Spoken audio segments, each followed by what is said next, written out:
Welcome to Trial by Wine. We take a closer look at crimes that highlight how fascinating humans can be. Schmitty, Swanny and Clarkey visit crimes and run them through their jury of three, debating both sides of the case to agree an appropriate, if totally fictitious, sentence. Please be advised, Trial by Wine may include explicit or disturbing content and will include drunken rambling. Listener discretion is advised.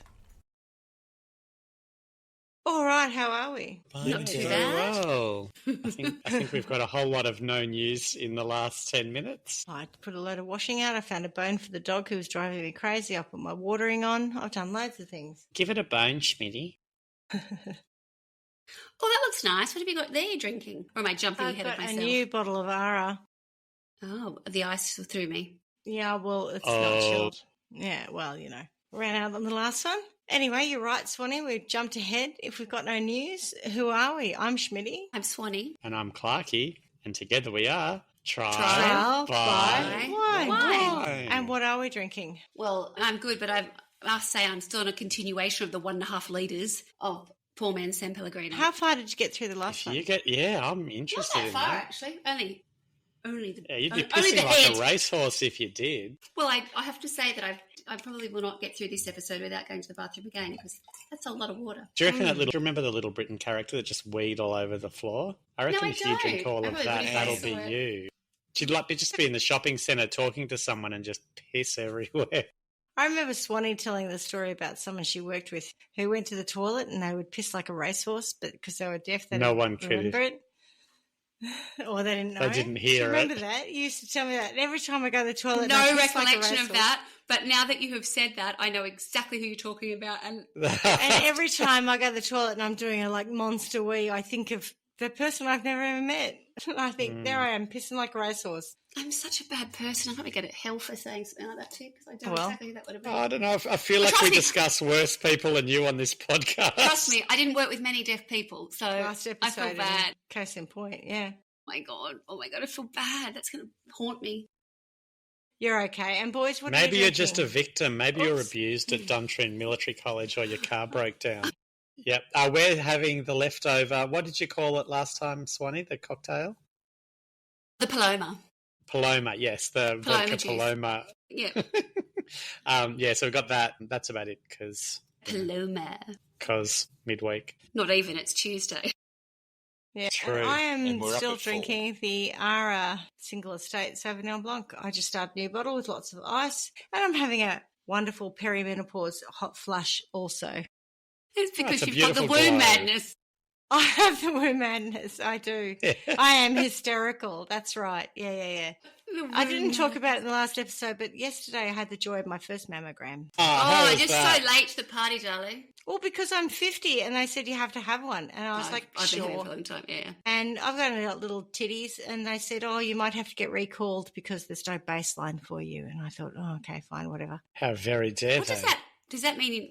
Is Relatively that a joke about the size of your tits? I'm guessing it means that they don't know whether my boobs are normal or not, so they might have to do another test to check that there's no change. But I'm not worried about it because it was just a literal, you've turned 50, you have a bowel test, you have a breast test, and you probably have other tests too. Yeah.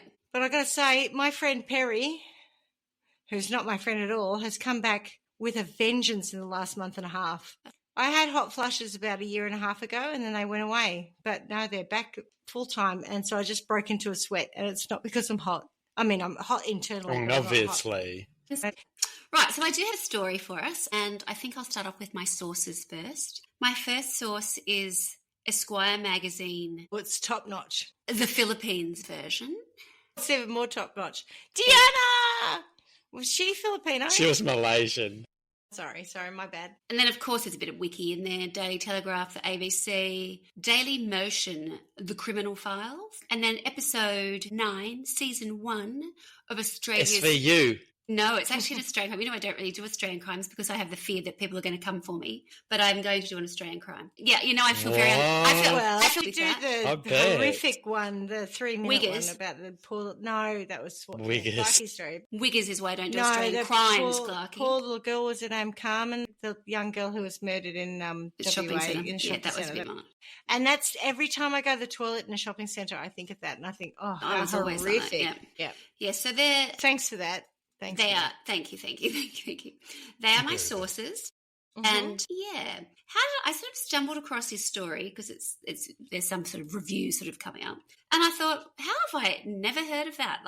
Here we go. Yeah, how is that even possible? And that one, yeah, it was because it was in 2001, and Schmitty and I were not living in Australia, but it wasn't long after I'd left.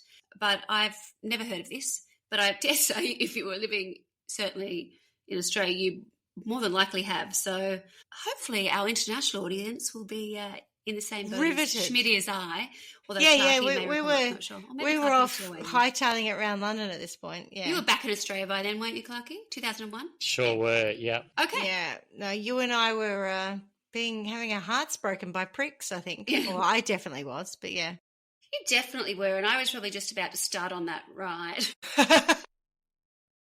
Maybe. No, actually, probably a bit early for me. Early for you. I'd only just arrived, so I was still. Yeah, I remember you saying to me, "I'll get over it," and I was like, "Okay." And then sometime later, you were like, "I'm so sorry, I was so cavalier about that," and I was like, "That's fine, I understand." I was boring, I know. So they're my sources. Now, our story takes place on the 10th of July, 2001, and we are not in Victoria. Oh, what? It can't be a real crime then. It's not an Australian story, yeah. No, we're in Sydney and we're in the suburb of North Ryde. And it's 11:38 p.m. and a 000 call has just been made by a desperate young man who is screaming and is inconsolable, saying that he has just found his parents shot to death in their family home.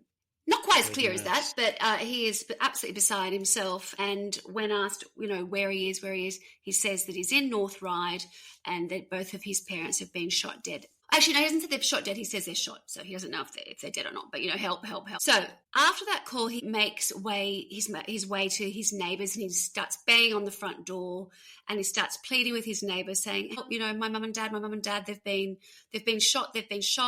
And he goes on to say that he's seen two men leave his family home when he's got home, found his parents there, and he's run out to sort of follow them down the street, but he was unsuccessful in chasing them, actually catching up with them. But he's absolutely inconsolable, scream, whatever else. Another neighbour comes out. So there's two men who are with this young guy, and he's saying, can you help me? They are sort of a bit reluctant to understand at first because they're like, we haven't heard any gunshots. Are you sure? So then one of them goes back into his house to call the police himself, and then the other gentleman accompanies the young man into his home, and quite rightly there he finds the father, first of all, in the front entry, covered in blood on the floor, and then in the living room is his mother. And the young man starts yelling out, Papa, leaning over his father and whatever else, starts saying, I know CPR. The guy's like, the man who was with him said I could tell that they were kind of beyond that. I didn't think that was going to work. And his mother is also dead. So he is absolutely hysterical. And then That's what hysterical is like. Arthur's doing a Schmitty going, it's a womb. Don't use that word. It's womb madness. Sorry about that. Okay. So inside the house, there is his mother and father. They find the father in the entryway, and, the boy is absolutely desperate. He starts hysterically saying, Papa, he's trying, I know CPR. And the man who's with him says, please, just let's get out of here. Because he doesn't know if there's somebody in the house, and it doesn't look like the father is alive, and they find the mother as well. So the young man is absolutely hysterical, and he's taken outside while this guy is also going to call the police or wait for the police. So they're all outside. So the police arrive and they enter a very dark house. All the lights are out. And of course, the first thing they do is they sort of check to see if there's anyone in there, and they check the pulse of the gentleman, and he's very much dead. They find the mother in the living room. She is also dead. And then they make their way upstairs where they find a teenage girl who is in her bedroom and she is also dead. Yeah. Outside, having 3 members of his family brutally murdered, Seth Gonzales is outside being helped by the police and the neighbours while the whole squad starts to sort of go inside the house and start to looking for clues and see if there's any suspects in their sort of near vicinity. So who are these people? Whose house is it? Who's the young man? What has happened? So the family is the Gonzales family, and the young man is 20-year-old Seth, S-E-F, Seth, so I don't say Seb, Seth Gonzales. And inside are his father, Teddy, his mother, Nueva, and his sister, Claudine. And they are all very much dead and have all been brutally murdered. So whilst he remains outside and the police are inside, they find that the house is clinically clean, with the exception of the bodies that they have come across. There doesn't seem to be an awful lot of struggle. It is a clean house with these slaughtered bodies in these different rooms, but everything else looks very much as it should, or even better than it should. It's nearly pristine. It's so perfectly clean and it's cared for. Very, very tidy. So it says that there's been limited activity there. Like my house. Yes. So there's sort of very limited activity in terms of what has happened. It's been very focused. But what it does say, which is very different to everything else they can see, on one wall is spray painted F off Asians in huge lettering that takes up an entire wall in spray paint, blue spray paint. And their surname is Gonzales? Gonzales, yes. Are they... They're Filipino. We'll get to that, and they are Filipino, correct. So Teddy, who is the father, Theodore, is a 46-year-old man, and he was born in the Philippines to a very poor family, but he was really ambitious and very smart, and he was very driven to succeed. And that combination with the fact that he excelled at school and also at university meant that by his early 20s he was quite a catch, and by all accounts a really, a very nice and caring young man, and he fell in love with... I don't quite know how to pronounce her name, but Nueva Clorindes. And they were an adoring couple. They both adored each other, and they were married in 1977. In 1980, they had their son, Seth, and then in 1983, they had a daughter who they called Claudine. And they were, by all accounts, a very happy and very driven a family. And the father was successful and really wanted to give his family the very best. So he worked incredibly hard, and using his savings, he was able to... I don't know if he was actually able to... I know he bought this, but I don't know if he built it from scratch or if it was something that he built up. But he had a hotel that had 40 rooms. Yeah, F-off Asians who work really hard and contribute to tax and, upstanding members of our community. We don't want your kind here. Well, that's still while they're in the Philippines. So that is in the Philippines. Okay, right. So in the Philippines at that point. Yes. They're in North Ryde. No, sorry, they bought a house in North Ryde, right? Yeah. Anyway. We'll get to that. Anyway, so they have this hotel, which they also live in, and they all work in it, and they work very hard. However, in 1990, a massive earthquake, which is known as the Luzon earthquake, which destroyed many businesses and homes and actually killed 1,000 people, destroyed their hotel. Very Teddy, populated. Nueva and Claudine, so the husband, the mother and the daughter all escaped to safety, but Seth was actually trapped in the rubble of the hotel. And it was his father, Teddy, who crawled in and saved his life. And I don't know if it was the footage of that. I've seen footage of something, maybe it could have been somebody else. But, he did go into a whole hotel's fallen down, totally destroyed, and he's literally in the rubble. That must be one of the worst things to happen, mustn't it? Or having half your family or most of your family murdered. But, yeah. That will come up, yeah. Before Seth's family was slaughtered, that was the worst thing that happened to him. That was a hard day for him. But on the back of last week's story, which obviously we've just recorded, and all of the traumas that old mate had, it's getting stuck in... It's not when your gearbox fallen down hotel. Yeah, your gearbox failed. It's not when your gearbox. Yeah. And I was stuck in second. No wonder I went and killed 7 people and wounded 19. Not when you misplace your suicide. I probably just admitted that I don't understand how gearbox works, because I think Schmitty just said actually what did happen. It was stuck in second. Second, yeah. So this idea when your gearbox goes, I might be incorrect there. Anyway. So yes, he was a fuckwit and he should rot in hell. That's how they arrived in Australia. Wank so stain. on the back of... Also, some people have real issues. Yeah. I'm sorry. You just went... Because in our break, I was thinking about it and I thought, he's a real wank stain, that guy. And I was upset that I didn't get to use it in the last episode. So harking back to our last episode, that guy, wank stain. Anyway. Unfortunately, he's not. Not actually if he were Sexy Time Lounge, then we would be all better off for it. I don't know that it was actually a Sexy Time Lounge, but I'd like to think it was. Sorry, Swanny. I'm still traumatized by the last episode. Clearly.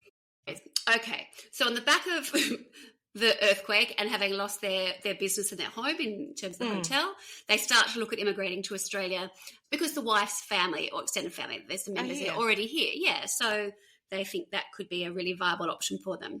And they do successfully immigrate to Australia. And in 1993, after a little bit further study, Teddy is actually able to set himself up as an immigration lawyer in Sydney. Okay, cool. Yeah. So by the late 90s, he's actually set up a successful law firm. Is there anything Teddy can't do?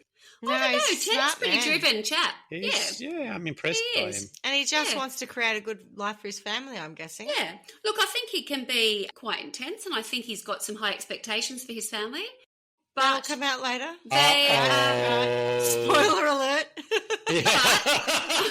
Not necessarily, but things are going quite nicely for the family. And in the 90s, they've actually purchased a plot of land in North Ryde where they will go on to build their dream home. Do you remember our previous employer moved to North Ryde? Yeah, I did. I've never went there, but neither did I. It was not after our time. Yeah, it was after our time. After the glamorous digs that we had in town, correct. I liked Piermont. Anyway. So did I. That's what I'm saying. I thought it was I don't know that I would have been wanting to go to North Ryde to work. No. You could count me out on that. Anyway, so they have this new life in Australia. They're a very close family unit. They are Catholic. They are very religious. When I say they're very religious, they are... Well, they're Filipino. So they're Filipino. Yeah, so they enjoy their religion as much as it's part of their life. It's important to them and it's important to their wider family unit, of which... So they're not the only four here. There's an extended family. The mother and father do both have high expectations for their children. So Claudine, who is...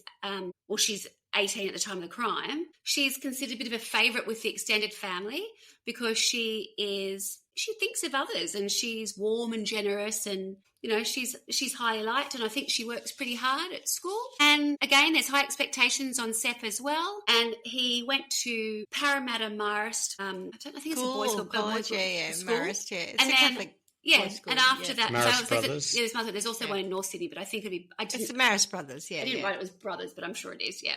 And then after school, he starts school, a medical science degree, so not medicine, but medical science at the University of New South Wales, which is exactly what his parents had sort of envisioned. They had sort of like a medicine or a law option. Anyway, well, whilst that's all wonderful, he actually withdraws from that. And at the time of the crime, he was at Macquarie Uni doing law. So the medical route didn't really work for him. I think he wasn't quite the strongest student that his parents wanted him to be. I don't think it was that easy for him and he was actually struggling in some of his subjects. So in December 2000, they move into the new home in North Ryde. So it was really only 7 months later that the crimes occur. And, it seems that they had built a life that other people sort of aspired to, certainly within their own community. They had nice cars, they had a nice house, they had a successful business. And Seth was working in the family business in terms of the law. He was like doing, time with his mum and dad in the law firm. They had extensive staff. And by all accounts, they had really assimilated into Australian life and they were living the Australian dream, shall we say. Yeah. So straight after the crime is committed, a task force is set up. And that task force includes 2 additional members, and they've taken those police I'll start again. So immediately after the crime is committed, a task force is set up, and in addition to the members of the detective team, etc., they put in 2 members from the Asian crime squad because of what it is. Obviously, they're an Asian family, and they want to be able to speak to other Asian people in the community, particularly the Filipinos. Oh, the Asian crime squad aren't like the triads or something. They're actually part of law enforcement. No, precisely the same direction in my mind. I'm like, this is something to do with the triad. They might be people who focus on that. Absolutely, that's what they would normally be doing. Understand the underbelly of Asian crime. They've poached 2 from that squad who focus on Asian specific crime to work in conjunction with I guess, the bog standard team that they would put together, but they really want them to have the Eurasian, not bog standard. The Eurasian, so they've got a Eurasian task force, because there is obviously Caucasian. the possibility that it's an Asian hate crime. Possibility, fuck off Asians. It sounds like it. There's a big fucking sign on the wall absolutely. that says that it might be. It's intended to make us think that, though. Okay. Detectives are wily. They understand these detectives. That could be a red herring, couldn't it? Yeah. Hang on a minute. I can see it, but I'm not falling for it. Right. So straight up, from a forensics point of view, there are a couple of things that stood out to them. And this is before they've actually had a chance to sit down again with Seth. So, was one of them crocodile tears? No. This is before that. This is just going on what they can see in the actual house. So as I mentioned before, the house was meticulously kept. It was, as it was described, clinically clean. And there were aspects of it when they went into like wardrobes and stuff. Said wardrobes had been opened, but they were still so beautifully packed that they said it looked like it could have been in a shop. So it was very easy to tell. A bit like our house. Yeah, I'm sure, like most people's houses, right? There was no valuables that had been taken, and Teddy's briefcase and wallet were still next to his body. And they looked like there had been some kind of struggle as such, but the suitcase, whilst it was open, the papers had been flung out that were in it, and his wallet was open. There was still money, and the cards were in it.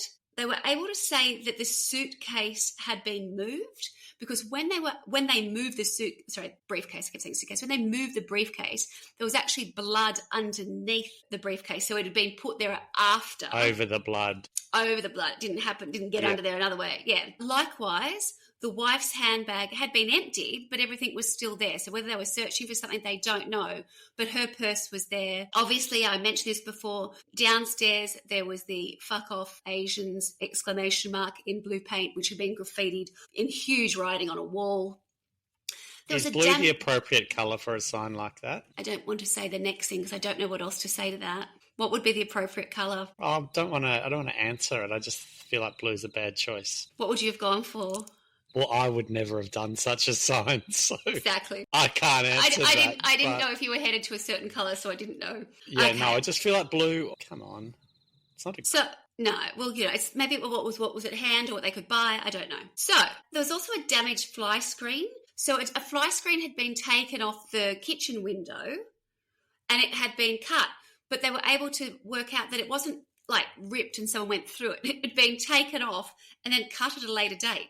When I say later date, after it had been taken out, it wasn't cut whilst it was in situ within the frame. Yeah, right. Weird. It's a bit weird, yeah. They couldn't find a murder weapon. There was nothing on site, but 2 knives were taken from the knife block in the kitchen. The paring knives? Not the paring knives, which is interesting, seeing as though when Seth had first called the police, he thought his parents had been shot, but there was nothing to suggest perhaps that they had been. They also go on and interview Seth's or the Gonzales' neighbours, the staff at Teddy's law office and their wider family to see if they can find any leads, because they're concerned if anybody else perhaps has been threatened, because obviously they think the family might be being targeted. Were there any people within Teddy's office who were disgruntled? Did anybody else have beef with him? Was it something that harked back to the Philippines? Were people jealous of his success? So there were lots of things that they were sort of exploring, given that by all accounts this Filipino family looked like they were doing really well, so perhaps they did have some people that were not in favour with them. Yep. They were also able to say when they looked at the bodies that Teddy and Levine had both put up a struggle. They had wounds on their hands, or they were quite significant where there'd been a struggle. However, with Claudine, there had not been a struggle at all. So perhaps she'd been taken by surprise, but she was not in any position to be able to try and fight back. Mm. Now, their bodies were checked at the time of the discovery, and what they were able to do is they were able to check the temperatures of each of the bodies to try and determine when they were killed, how far apart they were killed. Time of death. Correct. And there was a window there, and the window of time for the killing of each of the bodies was somewhere between 4 p.m. and the latest was at 7 p.m. So that's 3 hours. 3 hours, yeah. Which is a long It's a lot, time. Isn't it? Yeah. Yeah. They knew that the last text that had come from Claudine had gone to a friend at 4:10 p.m. where she had send a friend a text about a party saying, how was the party on the weekend? So they have to assume that she must have been set upon shortly after that text was sent. The mother arrived home from work. And did the lividity give that indication as well, or the body temperature? Yes. She died first? Yes, that's right. And that so no defensive wounds? Not for her. Not for her. The mother arrives home at 5:00 and there are defensive wounds. So she has come into the house directly from the garage where she was set upon. So where she was actually slain was just, off the entrance to the garage in the house. And what they were able to find on the mother was a receipt. She had a receipt in a shopping bag, and that shopping bag receipt was for 16:14, so, 4:15, at some shops in Blacktown, where she'd obviously stopped on the way home from work to pick something up. So they know that that was at the shop in Blacktown at 4:15, so she's driven home after that. So they were able to give an idea of what time she would have got home. So they're saying roughly around 5 p.m. is when she would have arrived at home. Then there's a 90-minute gap, knowing what time Teddy leaves the office and getting home and getting attacked coming into the house after work. And they put that at about 7:00. So they think basically it started with Claudine, then the mother, Levine. I think I'm saying her name incorrectly now. And then Teddy at about 7. And that, again, is they're able to use that comparative body temperature from the time that they've actually got to the bodies and how much cooler everybody's got, and then putting these other things, the text, the receipt, what time people left work, what time they've got home after work. So they've got that window of the crimes happening in that time. It's a few days later or a few days after the crime that they're actually able to sit down with Seth, and they bring him back to the house at that point for sort of a reenactment. So this is all filmed, and they're in, overalls with hairnets, feet covered, whatever else, because obviously they're in a crime scene. And they ask Seth to go through, how he found his father, how he found his mother, what happened, whatever else. So he says that he left his dad's office, the law firm, late afternoon, and then he heads home. He doesn't go into the garage because the car doesn't fit. There's actually a carport next to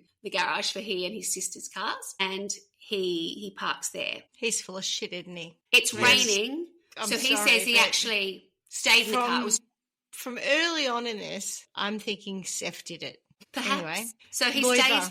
By the way, Loiva. I don't know. Because I keep thinking of Loewe. It's not Levine. It's not Levine. I think I say Loiva, and I think they pronounce it Loiva. It's always a name I can't say. That's why I keep calling her the mother, because I don't want to say her name incorrectly. It's Loiva Gonzales, Loiva. But, Mummy. Yeah. So he's left his car in the carport. And he's gone to her side. He's like, actually, I'm not going to go inside. I'm not going to go inside because it's raining. He says he calls the house and no one answers. And then he calls the house. He rings from the carport. The landline. Okay. So at that point, he then goes now, Clarky, to collect a friend, but then he can't find where his friend lives, so he just doesn't bother. So he goes to another friend who he had definitely arranged to have dinner with. And you're going to love this, Schmitty. It's 2001. And where would you go in the city to have dinner? He and his friend go to Planet Hollywood. Wonderful. Which we used to go to a couple of different work functions and whatever else back in the day. I went there a couple of times, yeah. Yes. But I do remember a certain Ms. Wong taking us to Chinatown. Oh, really? Well, there you go. Well, on this night, Steph and his mate have gone to Planet Hollywood for dinner. And then he says that after the dinner, he drove back to his friend's house, dropped his friend at his house, and then he heads home. So he says that he arrives at the house at about 11:30, which would marry up with the time that he calls. Yeah, when he comes home, having established a really good alibi, and calls emergency services. Yes. Yeah, I don't like Seth. In also talking to Seth, they realise that, there are other situations he's made them aware of where there'd been a road rage incident near their house where some people had followed them and been screaming at them in their car, calling them some derogatory Asian term. They found a shoebox in Seth's bedroom without shoes, but what they did was they decided to go and find out if they could replicate the shoe, exact size, exact make, to see if it perhaps married up with anything. No label on the shoe? A box? Absolutely. No, it was a totally label box. But there was no The shoes. shoes weren't there. The shoes no were not tread. there. Yeah. They thought they'd go and investigate that. And there was something where they were a little bit suspicious when he spoke about when he got to Claudine's room. He said that he knew CPR and he tried desperately to save his sister. But, of course, the reality was that if she had been killed at 4 o'clock in the afternoon, or thereabouts, 4 o'clock in the afternoon, by the time he would have got to her at some time after 11:30 p.m., she would surely have been dead and would not have been looking for a bit of CPR. Also, didn't they not go upstairs? Well, I don't know if he did to start with. He's fibbing. I don't know what he did. When he took the person in from next door, he didn't. They were only downstairs. The police went upstairs. Right, but and when he called the police, he didn't say anything about his sister. He just spoke about his parents. When he went in from next door with the neighbours, he was just with his parents. We were not aware When of did the desperate CPR happen then? Well, it came up 2 times. First of all, he said when he went in with the other guy, with the neighbour, he said, I know CPR, I can do CPR on his dad. And the man said, no, that's an end. And they get up to Claudine's room. It's just, she's literally come. Poor darling. I tried CPR on my sister and whatever else. And I'm like, right, okay. Yeah, sure. And so there, I don't know if there's no evidence, because surely he would have had blood on him. No, if that was and the at case, that point, they don't. I don't know that I don't know how quickly that stuff is going, but yeah, it's already. And at that point, they have jumped to the same conclusion I did hours ago. Yes. What's happening in the broader world? How is this being communicated to the public? How do the public perceive this? Well, of course, they are. Asian crime. Anti-Asian. People are just devastated for this poor young man who's, parents and sister have been brutally murdered. So Seth makes a very public and very emotional appeal. And he looks so young. Like, I mean, he's 20, but he could look 15. Like, there's no telling. He's a small, he's only a year older than very the last innocent one. looking, correct. But he looks very, very young, very naive, very sheltered. And he makes an appeal to the public. And he says, just want people to find these because any information. He also talks about offering a reward. And there is widespread sympathy for him. There really is. His family has sort of found nationwide notoriety. And when the funeral occurs, which is like a family funeral, obviously, on I think it's the 20th. It was the 10th, 20th of July. It is sort of televised and certainly shared in the news rounds. And at the end of Seth's eulogy, he breaks into song and he sings an a cappella version of One Sweet Day. Always look on the bright side of life. By Boys to Men and Mariah Carey. Does he hit her notes in it? He does not hit any notes in it. I would say that he's not a great singer, although I think Diana. he fancy himself. Yeah, that was Malaysian, as you reminded me. I've just looked at a photo of him. He looks about 12. He looks really young, doesn't he? So, yeah, I can understand the public. He's a little seeing tiny him pop. as this really little young guy. Do we have any video footage of him singing? Yeah, you'd find that really easily. Yeah, I found it. Yeah. Mariah Carey song at funeral post. God. Yeah, no, he's not a singer, is he? Hang on. Yeah, okay. I'll turn anyway, it down a bit. Yeah, there it is. I just heard it. And I know eventually we'll be together. Right, okay, so he sang that. Well, fair enough. It was heartfelt. It was beautiful. Oh. Okay, so he's done at the funeral and the public is very much thinking, oh my gosh, this poor young man. Yeah, the police, however, are thinking perhaps something else. They think perhaps we might have a killer on our hands and they're going to start digging a bit deeper. And in what happens... Is that because he murdered her version of the song? Yeah. He's definitely a killer. He murdered my Mariah Carey's song and his family, yeah. We finally got to see that he is a murderer by murdering that song. And then we went, well, if he can murder that song, what else could he do? So what else do they find out about him in their deep dive? Obviously, they have confiscated the computers in the house. And at first, I think they're looking for beef with other businesses or perhaps something related to the father's life. But in finding Seth's computer, they find he's done an awful lot of research on poison. Search history. Poisoning. Yeah, and if only it stuck to it, it would be less messy. Yeah. What is he, a woman? What is he, a woman with, what was it, womb madness? Womb madness. That's almost how you say woman. Womb madness. Isn't it? There's no irony in that, Clarkie. My gosh. I know. There is record of him purchasing poison seeds that had come from the US, I think, or maybe they were just banned in the US to a point where they are considered a weapon of mass destruction, this particular seed. But because also, it can do so I've much seen damage to vast border peoples. control, right? I've seen people trying to bring shit in Sydney Airport. These poison seeds, were they importable? Because I bet they wouldn't come in. I think what we said the other day is you Maybe order not. them on Amazon and They'd get there. anything will turn up. They've got them in a warehouse down the street.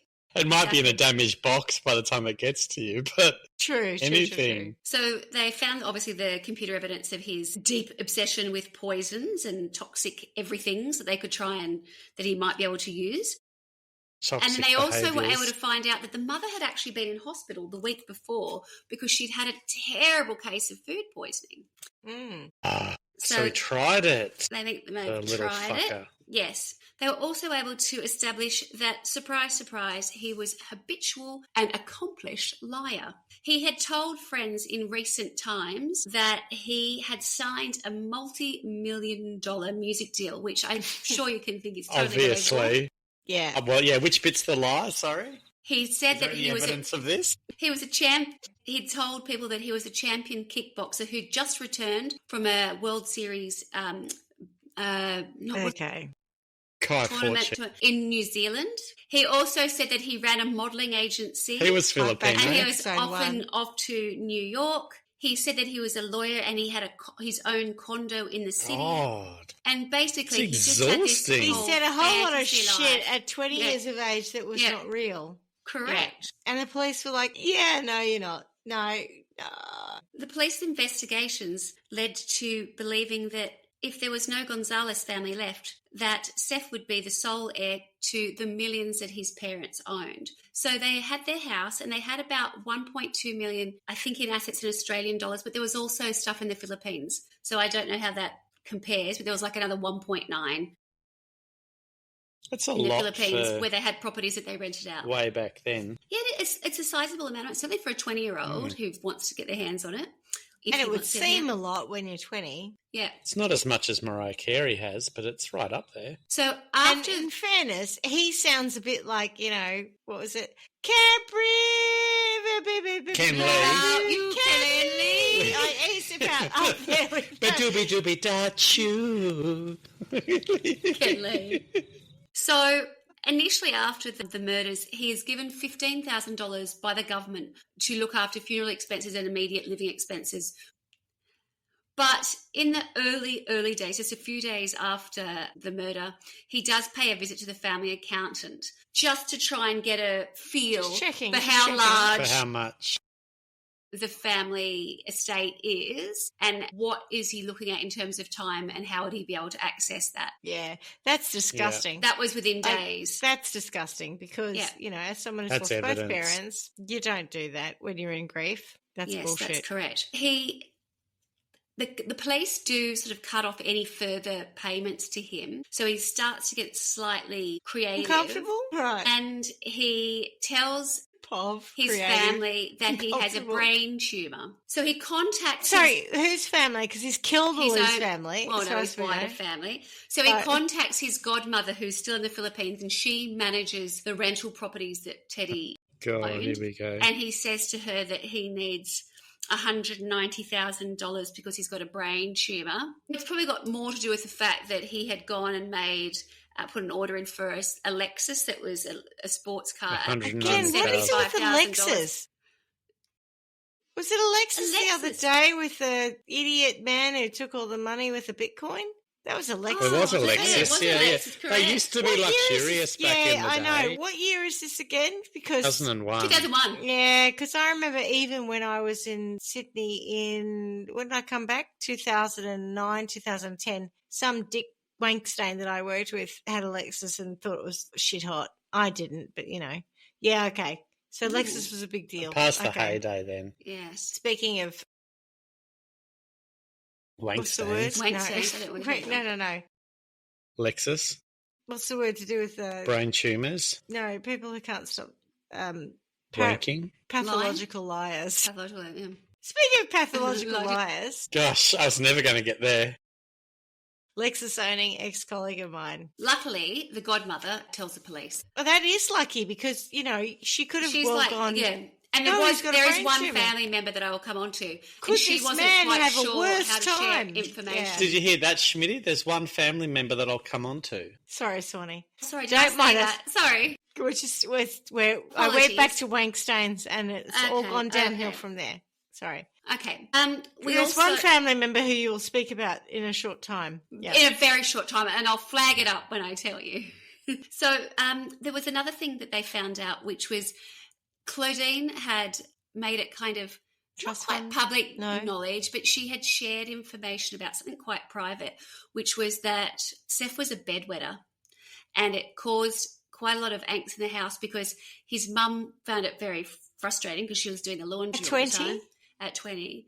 But I guess, which wasn't very nice, Claudine had been telling other members of the family. It's not very nice. It's almost as bad as having your gearbox stuck in gear. Your girlfriend dump you and your mother turn your bedroom into a sex lounge. Second sitting room, I think, was actually what happened. I still to this day think it's a sex lounge. And all power to her, too. It's her house. She can do what she likes with it. Anyway, Swanny. Fair enough. Bedwetter. So at 20, he's pissing the bed. Yeah. That's got to interrupt his legal career and his singing career and all those other things. That maybe not. Claudine is also privy to the fact that he is struggling at uni, and there's a high probability that he's going to get kicked out because the grades that he's been showing his parents have been doctored. So he was taking the reports, whatever, and changing them. Liquid papering them out. Yeah, I don't know what you could do back in 2001, but anyway. I've got to say, there was this one time when I was at university where they posted all our results. No, not back at university. They posted all the results on a wall somewhere because it was back in the day. And I remember walking up and looking at it and going, oh, thank God I passed. There was no worrying about whether or not I had HDs. What's a fucking HD? P for pass. That's all I care about. Anyway, different cultural backgrounds. Yes, absolutely. So it's painting a picture, isn't it, that things are not looking so crash hot for Seth and the bedwetting, university failing wank stain that is Seth. Yeah. Yeah. Compulsive lying. Besides the fact that they're pretty sure he's obviously racist too. They don't have a smoking gun. It's racist. It's telling all Asians to fuck off too. I saw the sign you wrote. Very racist, yes.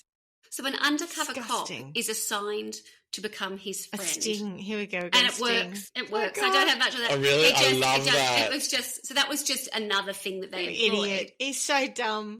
I don't have much more information on that. I just know that they did that. So dumb. And when they start to put this picture together, they start interviewing members of the family again. And the family at first, the way it's sort of described in the show that I watched was some people thought that he did it, some people thought that he hadn't, but no one would actually say that kind of thing. So some of them had sort of held back on some things and sort of gone, I'm not quite sure if that's important. But then when he started really acting in certain ways, singing at the funeral, talking about money, going to the accountant, saying he's got a brain tumor, they were like, oh, all bets are off. Watershed moment, yeah. Yeah, absolutely. So his auntie, sing like a canary, who I hadn't mentioned before, but the auntie had said that she was at the house, and she said that she turned up at the house at 6:00 and it was black and quiet, and she thought that was really odd. But what she hadn't told them was that both her nephew and niece's car were there at the time. So they had his car there. So when he said that he'd left and gone somewhere else, the car was actually there. So she turned up at 6:00 on the night that they were murdered. And she wasn't on her own. I think she was with her son. And she said that they were inside. Well, I think by that point, two of them would have been dead. Yes. But she said that she knocked and she yelled out whatever. She said it was really quiet. But the thing that I find a bit odd, because I can't find any information anywhere else, was she says somewhere that they had like 6 dogs and the dogs would normally bark. And she said it was totally silent. But I've never heard about the dogs again. And I can't find anything more about the dogs. But the dogs wouldn't be barking because someone they knew came in and... Maybe, but I don't know. When she was knocking on the door, my dog would go ballistic. Yeah, mine's silent. I don't know enough about the dog. Don't know enough about the dogs. Anyway, but she did say she thought she saw a man move inside, which she hadn't said before. So now she's saying his car's outside, there, and I'm pretty sure I saw a man inside, and I did say that to my son, but So that also helps. So it's about this time that they go to Seth and they say to him, Seth, we can disprove your alibi. You lying piece of shit. That you were in your car and out and about. And he was ready for them. He's like, yep, you're right. I didn't want to say this before because I didn't want to bring shame on my family. But yes, I had left my car at home and I'd got a taxi to a brothel nearby to visit a prostitute. What? Oh, my Lord. To wet her bed? So what he actually does is too far. He pays off a taxi driver. This guy's such a fuckwit. Taxi driver and pays him $50 and says to him, I need, someone to tell my girlfriend or whatever else that, I was here at a certain time. If anyone asks, I was with you and you were driving me. Anyway, it's quite funny because $50. a detective turns up. The detective turns up at the taxi driver's home or whatever else and says, do you know this guy? And he was like, oh, no. He paid me $50. And he goes, oh, okay, he gave me $50. And the guy goes, he's potentially murdered 3 people. He's like, oh, my God, yeah, he just paid me for it. I've never seen him in my life. He just did it. And the guy goes, he rolled over. The guy was like, oh, I don't want you to do it. I was expecting a call from his girlfriend to say that he'd cheated on him. I wasn't expecting he'd murdered people. So the $50 officer, is not enough money for that. I don't know what the going rate is, but it's not $50. Well, he thought he didn't think it was what he was covering up for anyway. And as for the prostitute, they ended up finding like 100 text messages backwards and forwards to a prostitute at the local brothel. But when it actually went to court, found out she wasn't even working that week. So again, gosh, you should have been with 100 text messages. Not the greatest. So he's under constant surveillance, and this is like over months and months and months. This is not something that happens like within even, a short period of time. But they watch his behaviour become increasingly erratic.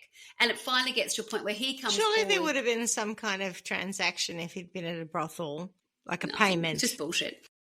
Cash. Anyway, so maybe it's like cash. He's trying to keep his privacy. His anonymity.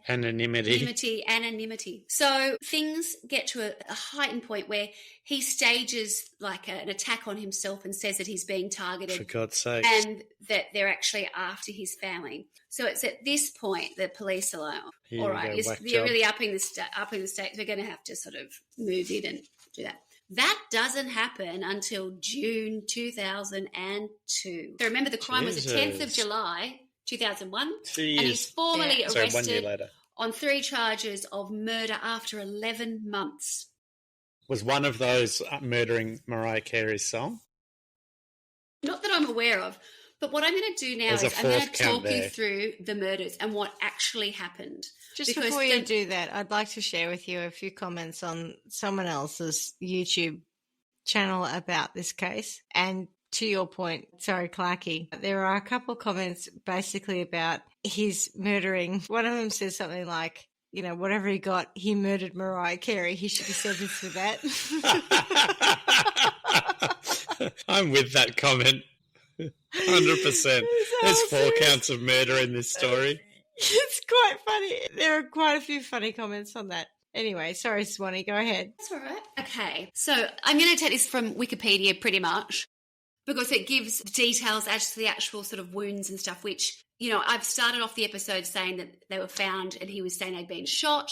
And then, of course, when they got there, I really haven't got into any detail about what they found because it is horrendous. Horrific. Really? It really is. It is absolutely brutal. And I heard it described, and I wouldn't even mind the episode being called this. One of the detectives called it overkill. He's like, where someone is dead and then you continue to go keep going far beyond what was necessary to get that job done. Which makes it personal, which is why it does. Sign points immediately to someone who knows them. Yes, and I can never say this word correctly because I always try to say it, trying like it French, but familial, is that how you say it? Familial. Familial, and someone who's heavily emotional about it with a connection. So then, it's just so... You want to obliterate someone. Yeah. So brace yourself for this bit because it's pretty unpleasant. Trigger warning. Face. Yeah. So this is, as I said, I'm not quite verbatim, but pretty much, and I'm going to take it from Wikipedia. So on July 10th, 2001, about 4 p.m., Gonzales, Seth, left the family's law firm where he worked part-time and headed to the family's home. Around 4:30 p.m., armed with a baseball bat from his car and 2 kitchen knives from the knife block in the kitchen, he enters his sister Claudine's bedroom and assaults her while studying. Assaults her while she was I'll studying. call them big did you notes. say? Yeah, so she's beeswax, studying, yeah. she's got a phone there, she's like looking down, studying, and he snuck upstairs. There, he compressed her neck while trying to strangle her, struck her head with the baseball bat at least 6 times, and stabbed her multiple times with the smaller of the knives. The cause of Claudine's death was a combination of the compression of her neck, blunt force head injuries, and abdominal stab wounds. Love it. So brutal. So you don't even get this, like, you knock you out once and then you don't know that's what why else she happened. wasn't able to, she didn't have those defensive wounds coming from behind, 'cause you got her and then snuck up on her. Yeah. whacked her. Seth Gonzales then waited until whoever arrived home at about 5:30 p.m. After she entered the house, he attacked her with one of the kitchen knives in the living/dining room area, inflicting multiple stab wounds and cuts to her face, neck, chest, Brought you into the world, you little mother-fucker. and abdomen. God, and gave you everything you've got. Her Absolutely windpipe everything. was completely transected. Cut her throat. Yeah, Fucking hell. it's just Brutal. brutal. Yeah. Awful, isn't it? Gruesome. Now, and remember, at brutal 6 and p.m., horrendous and Gonzales' so violent. maternal aunt visited the house. She noted her nephew and her nephews and sisters' cars in the driveway. Oh, it must be her sister's car, sorry. But the house was dark and unusually quiet, especially given that the family kept 6 small dogs inside. Looking into the that they were house, dead. she noticed No. movement and left with her son after deciding not They're like my dog to enter outside by having the a garage. bone. Thank God she didn't enter. And she says, I just had this feeling to leave. She said, I thought I saw someone inside and I could have gone in through the garage or around the back. We could have got in the way we would normally do if That we, is so the other spooky. way. She But I thought got to leave. Oh. And so she left. Well, that's giving me goosebumps. Oh, yuck. Teddy then arrived home at about 6:50. After he entered the house, Gonzales attacked him with one of the kitchen knives and inflicted multiple stab wounds to his neck, chest, back, and abdomen. One of the stab wounds penetrated his right lung, another penetrated his heart, and another partially severed his spinal cord. Oh, yuck. Teddy sustained defensive wounds, suggesting there was a struggle. Yeah, probably. How awful to turn and I wonder see if the when man the dad murdering saw, you I as wonder your in all son. that time, I wonder if he even clocked sight of his wife dead on the floor. And do you know that in that split second? No, I don't know. No one will know. But imagine turning to see that your attacker is your son. Oh. Beyond the ultimate betrayal. Like, you've given everything. He saved his life when the hotel collapsed around the little shit. Mistake. Terrible. Yep. Well, you don't know it's a mistake. Of course you do everything for your kids, don't you? Also, in hindsight, mistake. Little fucker. Hindsight's 2020. Yeah.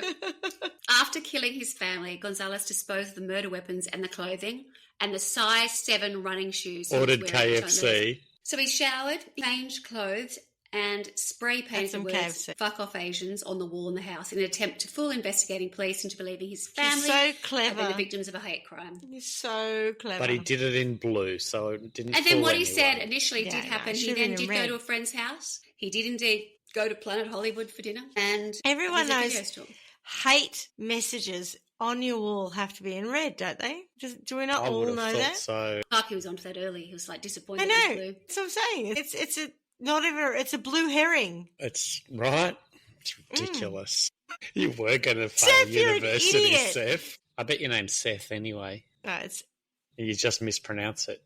How dumb you are. he's got a speech impediment to add to his bedwetting. Too far.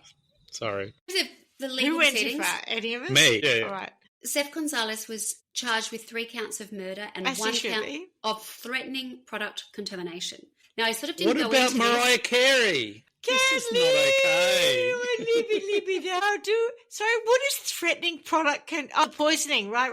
But no, that's not quite it. No? It is connected to that. So what he did was, when he was dabbling He's such a with dickhead. poisoning his parents, and certainly his mother, what he got in the habit of doing was he started to then threaten companies and send letters to them saying, getting ready, so it was their product that had Strawberry poisoned. lady. Well, kind of, but Did he the was needle pretending to strawberry have lady do this? So he wasn't doing, remember, he's threatening it. So he's saying to He didn't- them, your product is contaminated and it's doing harm. He was sort of getting ready to have it set up so that creating an alibi. I don't want to say a product, but yeah, let's say it was these lens cleaning things. Can we just take a step back about where he had got this law degree? Oh, he hadn't finished it. He was only in his first year. But where was he doing it? Macquarie? Yeah, Macquarie. Don't go to Macquarie is all I'm going to say. Anywho, he got some dumb ideas in his law degree. He did get some dumb ideas. He certainly maybe it wasn't his law degree. Was he first year or was it like... I think he was only in first or second year. Because remember he'd done 2 years unsuccessfully at New South Wales doing... First year. Medical science thing. Yeah, if he's only first year, then he should have waited to third year to realise how that should all pan out. But okay. So he was refused bail and held in Silverwater. During this time, he was denied access to the family's estate to fund his defence, and he had to seek legal aid. Who? For the murder trial, which took place during April and May of 2004. The trial revealed that Gonzales had planned the murders for several months before they took place. And then some. Initially, he researched the idea of poisoning his family. Yeah. The court heard of numerous lies he told to his friends, family and police regarding his whereabouts at the time of the murders, suggesting that Gonzales was actually a pathological liar. It was found that he committed the murders because he was fearful that, because of his poor performance in his university studies, his parents might take his Ford Festiva away from him. Are you serious? And might withdraw other privileges which had been granted to him. So he wished to be the sole beneficiary of his parents' property and therefore murdered them. How much was a Ford Festiva worth at the time? 12 grand, I reckon. Not much. I don't think the Ford Festiva was worth that much. You got a Ford Festiva and a high tail around town? I mean, seriously? It's a big step up to a Lexus at 175 from a Ford Festiva. Right. I'll give you that. 190 it was. Oh, that's what he asked for. The car was 175. He asked for 190. Needed some incidental stuff. Fucker. Petrol. I didn't include this, but it is quite to make me sort of go, what? At one point, he did sell his parents' cars and he hocked his mother's jewellery. But the auntie is on record, or I've seen it recorded, saying, I just didn't feel comfortable because apparently at one point he went and hotted up his mum's car. Really? Yeah, before he sold it. So to make it a bit better, bit of a drive, he went and put he pimped her ride. He pimped her ride. He did that kind of shit to his mum's car. Fucking hell. You crazy kid. No. When we use the expression, you crazy kid, we're talking about a 6-year-old running around on a sugar high at a party and being hilarious. Murdering his mum and dad and then pimping their car. Correct. I'd like to keep some innocence around the expression crazy kid. Yeah. So nearly 3 years later, on the 20th of May 2004, Seth Gonzales was found guilty on all 4 charges. Good. He was sentenced on the 17th of September 2004. 3 concurrent Should have been 5 charges, though. Sentences. Should have been 5. Without parole for the murders. Justice Bruce James remarked that, I consider that the murders show features of very great heinousness and that there are... I can't even say heinousness. There are no facts mitigating the objective seriousness of the murders. There are, you're right. The murders fall within the worst category of cases of murder at common law. That's right. Yes. You killed your sister and your parents because of risking a Ford Fiesta. That is not... Festiva? Funky Ford Festiva, isn't it? Sorry. What was it? Ford Festiva? Ford Festiva, yeah. What do you call it? A Fiesta. Oh! I think a Fiesta sounds more fun. I think it's a Ford Festiva, isn't it? It's a Festiva, yeah. Festiva, but Fiesta is a Ford as well, I think. Not a cute box. Oh, thank God for that. For a minute there, I thought I was losing my mind. At any rate... Is there evidence that you're not? What was there? Are you saying there's a Ford Festiva and a Ford? And a Fiesta. Yeah, so I wasn't making that shit up. God, what were they thinking? F is what they were thinking. Alliteration. I know, Ford. It's all your fault. But my point was to murder 3 people and murder Mariah Carey's song. Yes. Which is the 5th charge, and also try and poison someone. No, sorry, not for a Ford Fiesta. Or Festiva, as it turns out. Either vehicle. I'm not sure what Ford I would do that for. I don't think there is for one. For a Lexus or a Aston Martin Vantage or a... None. There's no vehicle that I would kill a person for. Let alone not even a Tesla. With a baseball bat and stab them and cut their throats and that... No, you're a bedwetting psycho and it's Bedwetting psycho. It's not to do with the money. It's to do with you being a bedwetting narcissistic psycho. I'm nearly finished. I was just going to say there is one sort of little post point which relates to a law that actually sort of changed as a result of the murders, which is not something you're going to necessarily anticipate. But when the house in North Ryde was on the market and for sale, they were struggling to get a buyer. And in the end, a couple from Taiwan agreed to purchase the property. However, they had never been informed of the events that took place, of course, by the realtors, only finding them out through a newspaper article. LJ Hooker initially refused to reverse the sale as they had no legal obligation of disclosure, but eventually they refunded the buyer's deposit due to a bad publicity it had caused. And as a result of that, now I think you have to declare if something you do horrendous has occurred in a property that you're selling. But 6 Collins Street was the address of the North Ryde house, and that was so. Then it was in the public domain again, where everyone was like, "Oh my God, that's the house where the Gonzales family were brutally murdered by their son." So where is Seth now? Well, let me have a look. I can't remember. Hopefully not. I think he's in Goulburn, actually. Did I read somewhere that he's currently in Lithgow? Sorry, not Goulburn. He's imprisoned at the Lithgow Correctional Centre.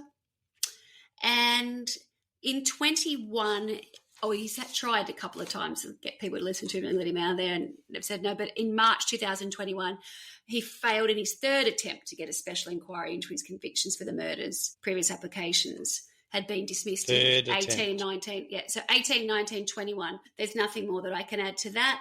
But the Innocence Project haven't taken up his case? No. I did listen to... Weird. Actually, the first thing I listened to... Not even on the murder of Mariah Carey's song? There's a phone interview that he's done somewhat recently, or since 2001, where he is recorded from prison and he doesn't think he's guilty and he thinks that the police set him up. It's just, I don't know, it's hard to listen to, really. And sounds it's just a bit embarrassing for everybody who's listening to it. So that is the story of Seth Gonzales and his brutal murder of his darling Filipino-Australian family in Sydney in 2001. Shame. Gross. What an asshole. What a wankster. Yeah. He's a very troubled individual. Not a fan. Not. When I was looking at the comments on that YouTube video, there was some commentary about things he said at for the eulogy of either his parents or his sister. And in the case of his sister, he said something along the lines of, "She always looked up to me. I was the better person." You didn't come across that in your research, no. No. Was there anything he said at the eulogy of One Sweet Day? No, he didn't get time for that. There was, that was a lingering death that took place there. And by the time someone should have picked him up for it, they'd probably arrested him already. Goodness, what a little shit. There comes a point in time where you're like, if you had the Minority Report, is that what it's called? The Minority Report, where you can see what happens in the future, you'd be like, stop it. Just leave him in the rubble. Yeah. It'd be fine. It's best. It's for the best. That level of lacking gratitude. I don't know what gets people to a point where they just completely forget about everything that their parents have done for them. I mean, I know we're talking about a Ford Festiva, but... I know it's a lot. It's a Ford Festiva. There's a lot on the line, right? Like, come on, mate. These people have given birth to you, saved you from what I was thinking at the time was one of the most horrible things that someone could go through. That they've done everything for him. And, I'm shocked by it. You can tell why they talk about gratitude being a really important thing for everyone to practice, because this sort of shit's fucked. Yep. Oh, it's sickening, isn't it? Okay, so to sentencing. I just wish he was still in the rubble. Yeah, I think that's a bit of crushing. But just trapped, never Can't knowing what it's like to not have a Ford Festiva. Or Fiesta. Or Fiesta. I don't know. I think yes, but also it's unfair on the parents, right? Because the parents and the younger sister were really beautiful people. So I'm going to go, he never existed. We'll just wipe him out. Yeah, he adds no value to society. Wankstain. He's a wankstain. My sentence is...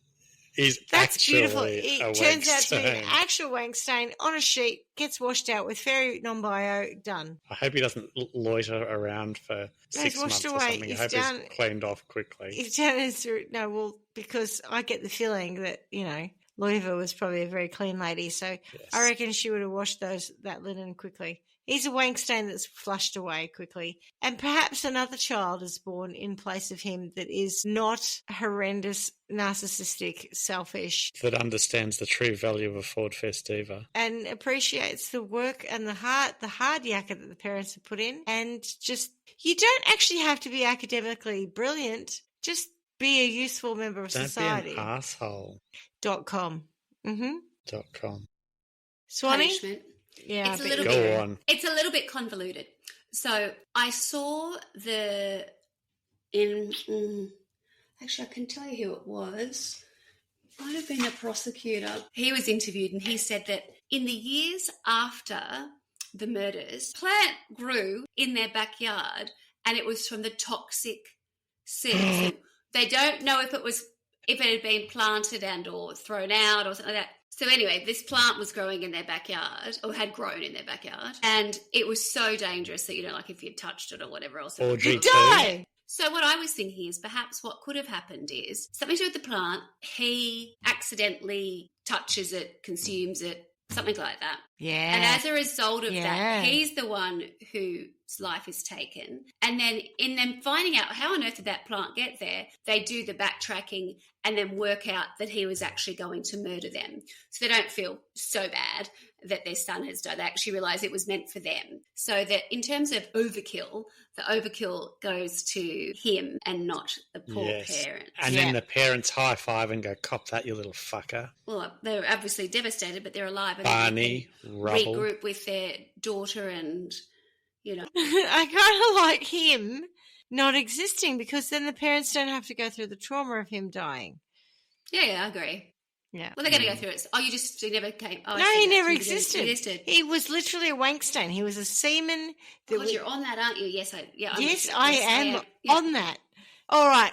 Good story. I don't recall that one, Swanny. So did you know it, Clarkie? No, I did good. not. I've never heard of it. Well played, my friend. No, it was good. Well, I mean, bad for the people involved, but, an interesting story from our perspective. Called it early, but then again, this is episode 185, so, got a little bit... The blue paint gave it away. The reality is, when you're watching a documentary or you're doing it, 95% of the time you know who's done it anyway. You're just getting the picture. The hard part here is when we're trying to tell a story without visuals as well, because a lot of that stuff is what really engages you. It's like, when do I let the game? Right. When do you let the game away? It's sort of often the hardest part. Yeah, it's the reveal. But can I just ask you both this question now? After you may 4 years of doing this, or so nearly, when you're watching, and if you watch, because I watch a lot of fictional crime drama, do you call it? Do you go, it's this person, this person, this person? All the time. Mm-hmm. And are you right most of the time? Often, but sometimes not. Yeah, I find that I always go for the character that didn't need to exist and that somehow is inserted in the story as probably the bad guy. But I watched... I used to be better at it. I was very good at it for a long time. It had nothing to do with this. Yeah, I reckon that's a good call. Yeah, it's weird in a way. And my kids and I laugh about, Sebby and I have this thing where we always about foreshadowing and whatever else, or even if it's not like a crime or something, we know what's going to happen. I'll be like, that sentence didn't need to be there. That's been there because it's just hanging. It's not relevant. It's going to come back later. And then he'll look at it. Just second guessing it. Yeah. There's a lot of that. And then sometimes I'm sure of something, and it doesn't get raised again. I think, well, what the fuck was that? Why did they have that sentence in there? Bad writing or whatever. I think that's just pointless. Get it out. Yeah, that was just blue herring. Unnecessary. Blue herring. Episode 185. Blue herring was coined. Yeah. All right, maybe we should. What did you want to call this one, Swanny? Overkill. Overkill. You don't want to call it blue herring? No. Okay, it's overkill. All right. I thought about it, and it's a hard no. No. You don't even have to call it overkill. I don't really care. Not like I'm going to listen to it. You can do whatever you like. Whenever blue you herring call the overkill, name, that will confuse everyone. Swanny, every time you call the name of an episode, I respect that. You don't have to do that, whatever. I do. I know you don't actually follow us or listen to us, but, I do respect your views. I just thought that was in really content creation. I hadn't heard an expert refer to it before when he was talking about Overkill. No, Overkill. And I thought, that's really. I found that to be really interesting. On that note, as we say every week, miss you already. Ciao. Bye. Thanks for listening to Trial by Wine. You can contact us at trialbywine@gmail.com. Please rate, review and subscribe to Trial by Wine on Apple Podcasts or wherever you get your podcasts. If you'd like to support us, you can become a patron at www.patreon.com, Trial by Wine, or visit our website www.trialbywine.com to donate to us. Your support will help us cover many more cases and apply wacky sentences. We really appreciate you listening and hope you tell everyone about us. Our cover art is by John Christo and music is by Beauchamp from pixabay.com.